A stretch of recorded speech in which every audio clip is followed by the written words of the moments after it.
Yan, good afternoon guys. Tapos na namin isang plancha. SM Morty, natapos na yung paglalagay ng center punch. Lalagay ng center punch. Yan. Ayun yung lofting. Nilagay namin sa plancha. Yan yung actual na size. Nakapakat. Nakikita nyo is yung waterline 12,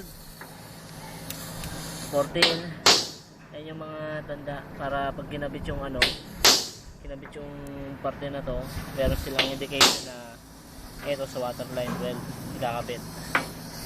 Yan, ganoon din yan sa iba-iba. Finish product niyan is nandito. Yan.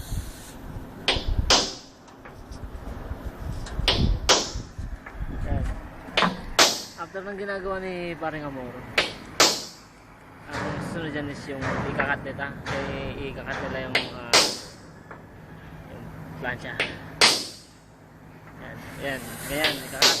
Yan yung plancha kanina na ginawa namin. Ngayon, kinakat na niya.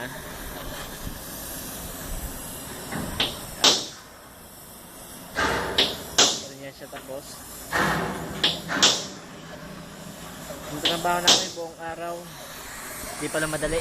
Kala namin madali lang tapusin to sa isang araw. Kala namin matatapos agad. Meron pa kami isang lofting na hindi na i-trace. Bukas na namin matatapos kasi malapit na mag-4. Kaya na magpahinga. Yan na. So yan. Yan ang ginawa namin ngayon, lofting.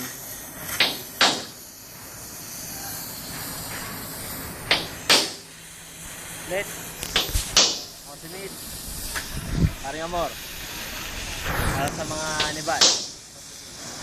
Until next time.